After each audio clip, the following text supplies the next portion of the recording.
Believe it or not, President William Ruto is building a church so massive that the cost will blow your mind. Stay with me because some people think this is strategic, and I'm going to show you some painful comments from Kenya. But first, let me give you some details.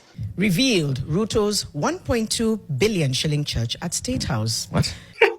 Wow. Hii Kenya ni kuisha tunaisha. Yani President William Ruto is building a church in State House. Na hii itakuwa worth 1.2 billion. Na ishaanza. According to Daily Nations, and I'm going to share with you a video from NTV that I have just shown you, where they explain in details how Ruto is quietly overseeing the construction of a massive church. Iko wapi unajua? Within the grounds of State House, Nairobi, in a move that raises questions on the constitutional separation between church and the state. Somehow the narrative is that it is not clear if the cost will be met by taxpayers' money. But Kenyans have a problem, and it's not about a church being built within the grounds of State House. In fact, some are even saying he should also build a mosque and synagogue. But the problem is the amount of money they said they are going to spend. While many Kenyans are struggling, be it medical or high taxes imposed on them, many Kenyans believe that the money spent was too much. Skiza, architectural drawings obtained by the paper show that the church building will have the capacity to host at least 8,000 congregants and will cost about 1.2 billion. I don't know who are the 8,000 people that will be allowed into the church because it is so guarded, as you have seen. But let's continue. For those of you that don't know, Ruto had previously made it clear that he wanted to build a church to affirm his Christian faith. I want to say, in this nation called Kenya,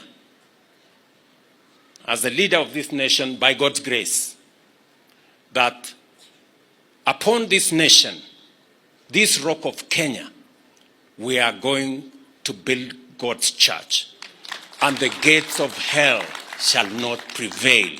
Musitishwe na wale ambao wako kwa mitandao ati wanajaribu kutuambia ya kwamba hatuwezi kujenga kanisa la Mungu. Tutajenga kanisa la Mungu Kenya hii. Here are comments from Kenyans. This person named the master on TikTok said, huyo jamaa kwani anadhani State House ni private property. It means he has no plans za kutoka.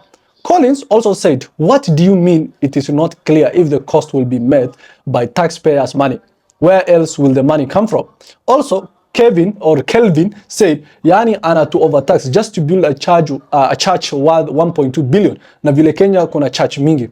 Sir Will said politicians often portray Kenya as being in constant crisis to justify borrowing and heavy taxation. Yet they remain silent on extravagant government spending.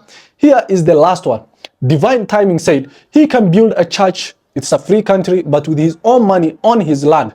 I'm not in a place to criticize his relationship with God. However, if the church is built using taxpayers' money, then he has crossed the line, which in his case, I don't think there are any more lines to cross. He is far gone. Unemployment at its highest, Dandora and Kibera keep getting worse, and a lot of other places. This money will do good in real time as opposed to building a high-end church. May God see to it that it never happens if they will be using the citizens' money. We need change, and change will come when we elect true leaders and abolish politics. Being a public servant is a sacred duty that we have tainted with bullshit and propaganda that keeps our minds small and pockets empty.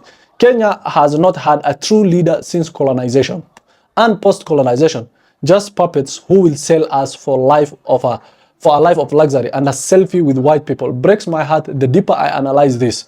Now let's look at this detailed video from NTV where they explain what's really going on. Revealed Ruto's 1.2 billion shilling church at State House. What? Yep. Controversy. According to recent satellite imagery, the building is already coming up near the presidential helipads. President William Ruto is quietly overseeing the construction of a massive church within the grounds of State House, Nairobi, in a move that raises questions on the constitutional separation between church and state. Nation has seen detailed architectural designs and drawings of the imposing structure that is expected to have a sitting capacity of 8,000 and cost 8, hundreds of millions. Yes. 8,000. Like the prosperity gospel churches of the 90s. 8,000. I don't know if we need to belabor what the issue is here. let's start with just read the story. I read the story before I bring the issues. Sisi tunataka hii kanisa iko wapi? Pastor ni nani? Okay. What denomination is that it? story is on page 2 and 3. It says that we've talked about that headline. It says, as the towering cathedral rises on the House of the Hill, questions abound about the constitution that separates church and state, amid fears that public institutions are being turned into personal pulpits, and how far Ruto is willing to merge faith and governance. So, as we said, Nation has seen detailed architectural designs, and that the estimated cost is of this seating capacity of 8,000 is 1.2 billion. It's not clear if the cost will be met by the taxpayer.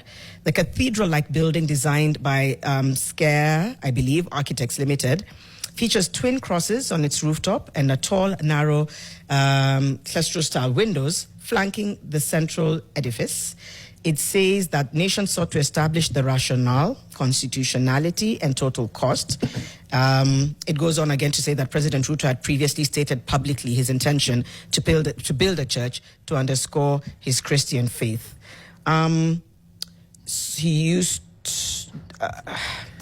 They talk about how in his Karen residence, it used to host religious leaders while campaigning for the top seat in 2022.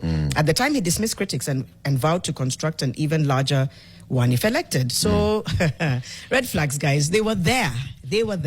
Earlier this year, during a church service in Dagoretti, Nairobi, he said, "There's a special field that I am working on, specifically meant for people who pray, those who preach." He said this on the 11th of January during a service at the United Pentecostal Church of Kenya in Dagoretti North. "I want you, the clergy, to come and bless that field once it's ready. I'll invite you so that we can talk." The architect on record is Scare Architects, and the Nation reached out to them for comment regarding the status of the project. At first, the architect denied undertaking any construction at State House. When presented with images and designs of the building showing that the company is in charge, the architect questioned why Nation believed the structure was at State House. He later hurled insults, stating that Nation should stop bothering them about this project. Subsequent phone calls, texts, email reminders went unanswered. The church's design adopts a monumental neoclassical modern hybrid style, like he told us. Inside the church, 4 rows of main sanctuary seating with capacity for up to 8,000 worshippers, multiple entry points, storage rooms, toilets, and circulation corridors are incorporated for crowd control.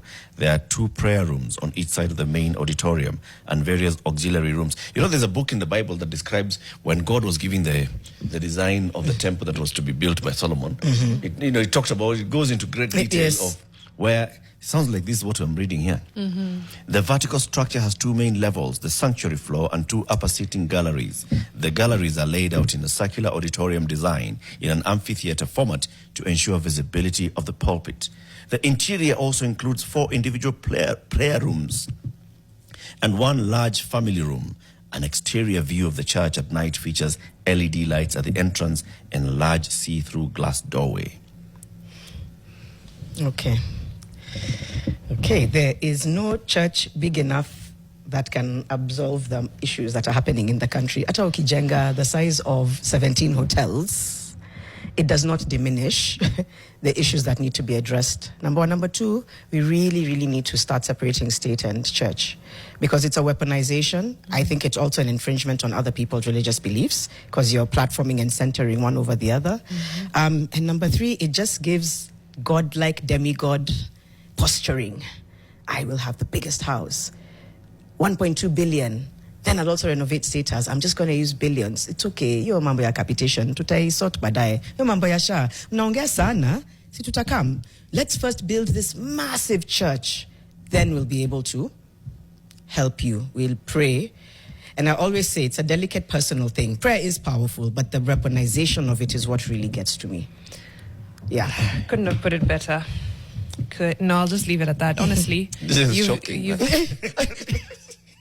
Mariam has no Latif is just like, what is going on? Where is 1.2 billion shillings to build this church coming from? Is it coming from taxpayer money? If not, listen, State House is not private property. Yes. If it was not coming from taxpayers, then we'd have to question how private money goes into public property. Yep. Okay. So that's number one. So the easiest route is just for you to assume that the money being spent in this public property is public money. Okay? Because anything else now there, you've gone left.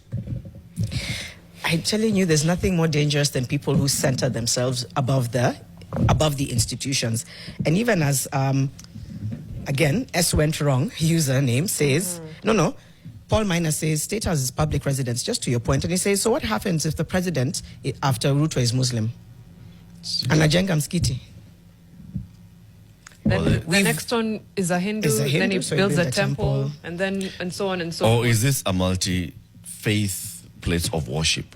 It doesn't give multi-faith. Maybe that's an assumption, but it doesn't. It has two crosses at the top. Yeah, because most of these places have chapels. Yes. That's sufficient. You have a chapel within. And a prayer room. And a prayer room in case you have your Muslim brothers and sisters. And you're good to Those are sufficient. You have rooms. You don't need 8,000 seating capacity to prove what? To prove your faith. Yeah, no. What are the other headlines? In a jam. Sawa. What else is on the Daily Nation Samahani. Yeah, It's one you know, big story. sometimes Why? you think you know everything that's going on, but there's always just something. There's always something. There's always something new.